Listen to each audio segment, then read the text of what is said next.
hore waxaynu uga soo hadalnay get init oo ah inaa initialize garaysid ama lagu bilaabo ama lagu sameeyo repository in lagu sameeyo.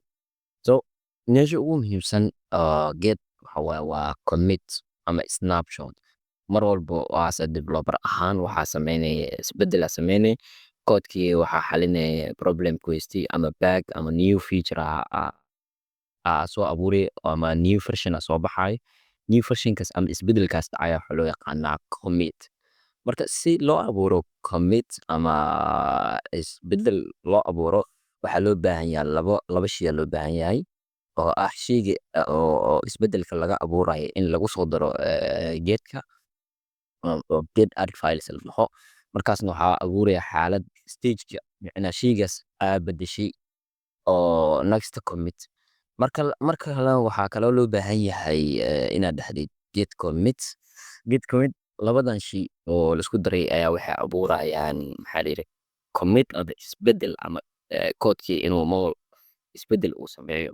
So marka commit waxay abuuraya isbeddel dhammaan xaaladihii uu ku sugnaay koodka. Marka mar walba oo commit abuurtid macnaha waxaa abuurmaya new version. Mar walba version kale iska sii yacni waxaana samayn kartaa inaa version kale u laabatid oo macnaha midkan baana midka kale u laaban kartid macnaha samayn kartid reverse samayn kartid.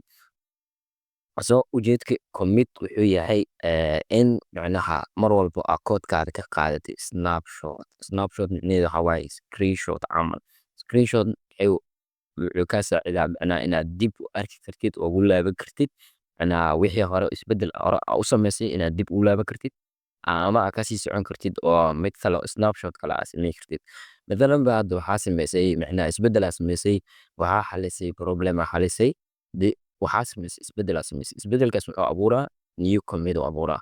So haddii isbeddelka cusub aad samaysay uu macnaha kood uu xaleeyo ama wax ka qaldamaan waxaad dib ugu laaban kartaa midkii hore older versionkii aad dib ugu laaban kartaa. Marka ujeedka commit sidaas waaye. So aynu u imaano koodkeeni samba koodkeeni oo projectkii aan ku shaqeynay get.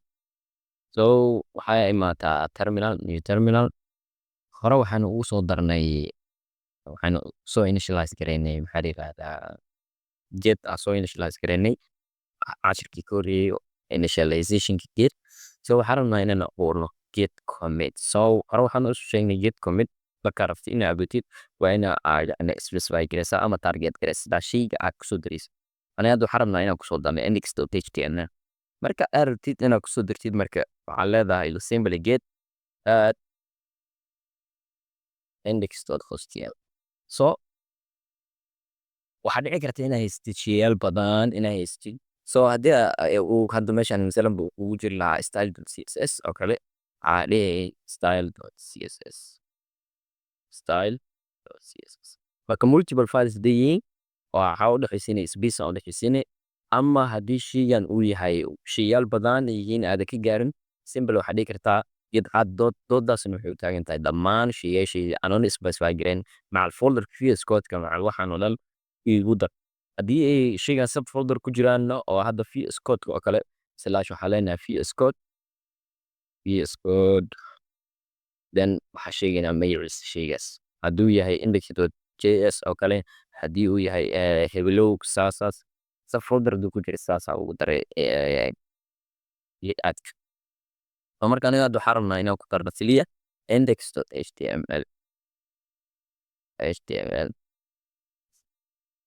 So si aan aragno hadda meeshaas xaaladii stagekiisi uu isbedelay oo awal waxay ahayd u hadda waxay isku bedeshay saad jidid. So haddii aynu fiirino shayga isbedelka ku dhacay ama aan dhaxlo status command waxaa lagu ogaadaa isbedelka dhacay hal shay isbedel ka dhacay halka shayna waxa waaye filekan oo index.html wax commit ama sameyn waxaana ku jirtaa branch dib ka sharxi doona master branchgaada ku jirtaa waa branchiga weyn branch kale kuma awoodno.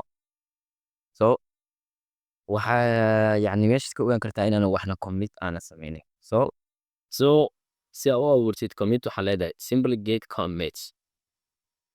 So waxaana leeyahay meeshaan waxaa kaaga baahanahay some message oo si aan yacni u abuurno commit waa inaad some message na siisaa oo index filekaada ah. maxaa la yidhahdaa filekan oo index.html ah. Marka mar walba oo aad samaynaysid git commit wuxuu kaaga baxnaanayaa in aad yacni message raacisid. Marka waxaa u baahnanaya simple inaad dhahdid git commit -m oo ah macnaha message-ka oo shaygan aad samaynaysid. Let's say haddaanu initial commit ama commit-kii ugu horreeyay aynu sameyno ama isbeddelkii ugu horreeyay aynu sameyno. Marka haddaanu shaygan simply calaamadii haddaay taagneed eeda ahayd way baxday. Shaygan dhibicdan waxay u taagan tahay kan kuma darin macnaha kuma jiri doono.